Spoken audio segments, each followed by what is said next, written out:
अस्सलामुअलैकुम दोस्तों, आज हम इंग्लिश ग्रामर की सीरीज़ शुरू करने जा रहे हैं। तो आज हम डिस्कस करने लगे हैं सेंटेंस को और काइंड्स ऑफ सेंटेंसेस के बारे में। तो बगैर टाइम ज़ाया किए चलिए शुरू करते हैं। सेंटेंसेस कि सेंटेंस होता क्या है। एक मुकम्मल फ़िक्रा जो कि एक मुकम्मल मफ़हूम जिससे वाज़िया हो, एक मुकम्मल जुमला, उसे सेंटेंस कहते हैं। जिससे मुकम्मल किसी काम का मफ़हूम वाज़िया हो रहा है। A group of words which make complete sense is called sentence। ऐसा अल्फाज का मजमुआ जो कि एक मुकम्मल मफ़हूम वाज़िया कर देता है, जिससे पूरी बात वाज़िया हो जाती है, उसको सेंटेंस कहते हैं। जैसे Ali is going to school, Ali school जा रहा है। इससे हमें पता चल रहा है कि इस बात के अंदर मुकम्मल मफ़हूम वाज़िया हो रहा है कि मतलब कि अली जो है वो स्कूल जा रहा है। हमें पता चल गया कि ये आदमी स्कूल जा रहा है। तो that is called the sentence. ऐसा अल्फाज का मजमुआ जो कि एक मुकम्मल मफ़हूम वाज़िया कर दे वो सेंटेंस कहलाता है। A group of word which make complete sense is called sentence. और डिस्कस करने वाले हैं अब काइंड्स ऑफ सेंटेंसेस के बारे में कि सेंटेंसेस की कितनी काइंड्स हैं। तो चलिए वन बाय वन हर एक को डिस्कस करते हैं। तो काइंड्स ऑफ सेंटेंसेस कितनी हैं? टोटल काइंड्स ऑफ सेंटेंसेस 4 हैं।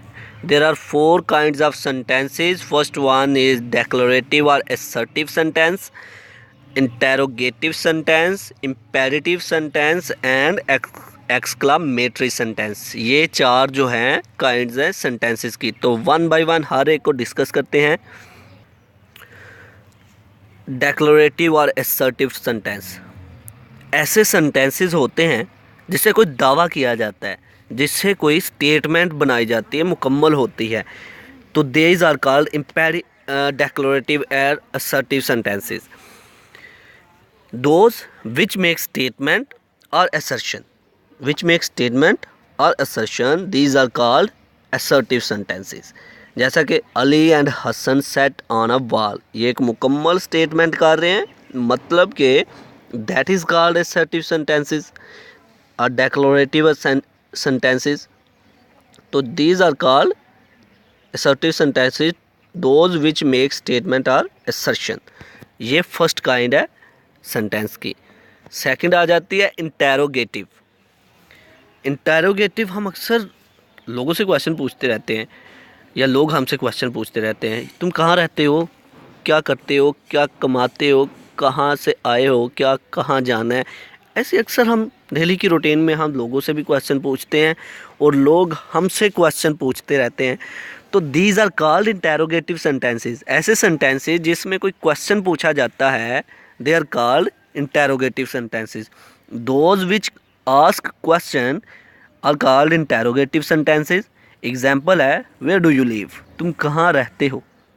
एग्जाम्पल के तौर पर बताया कि इंटेरोगेटिव सेंटेंसेस ऐसे सेंटेंसेस जिसमें हम किसी से कोई क्वेश्चन पूछते हैं, कोई क्वेश्चन अराइज होता है, तो वो इंटेरोगेटिव सेंटेंसेस कहलाते हैं। आगे थर्ड वन है imperative sentences. Imperative sentences are those sentences which express command, request or entities। अक्सर ऐसा होता है जब हम लीडरशिप में हो ना, हम लीडर हो तो हम किसी को हुक्म देते हैं।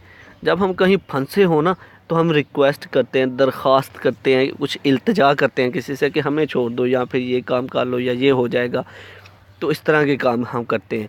तो कमांड कोई हुक्म देते हैं जब, और जब हम किसी से कोई इल्तिजा करते हैं वो इम्पेरेटिव सेंटेंसेस कहलाते हैं। एग्जाम्पल देख ले, बी क्वाइट, खामोश हो जाओ, ये हम किसी को हुक्म दे रहे हैं। दूसरे एग्जाम्पल पे हैव मर्सी अपॉन अस, हम पर रहम करो, ये हम किसी से रिक्वेस्ट कर रहे हैं, कोई दरख्वास्त कर रहे हैं, कोई इल्तिजा कर रहे हैं। तो पता चला imperative sentences are those sentences which express command, request or entities। These are called imperative sentences। तो अगली काइंड है exclamatory sentences। exclamatory sentences में हम अपनी स्ट्रांग फीलिंग को एक्सप्रेस करते हैं, स्ट्रांग फीलिंग को ज़ाहिर करते हैं अपनी को। These are called exclamatory sentences. Those which express strong feeling are called exclamatory sentences. जैसा कि एग्जाम्पल है what a shame, how cold the night is, जिसमें हम how cold the night is, what a shame, हम अपनी strong feeling के बारे में अपनी स्ट्रांग फीलिंग का इजहार कर रहे हैं. That is called exclamatory sentences. तो ये जो थी 4 काइंड्स थी जिनको 1 बाय 1 हमने डिस्कस किया. आई होप कि आप लोगों को मेरी वीडियो पसंद आई होगी. Like this video, share this video and comment below this video. Thanks for watching. Subscribe focus group. अल्लाह हाफिज़.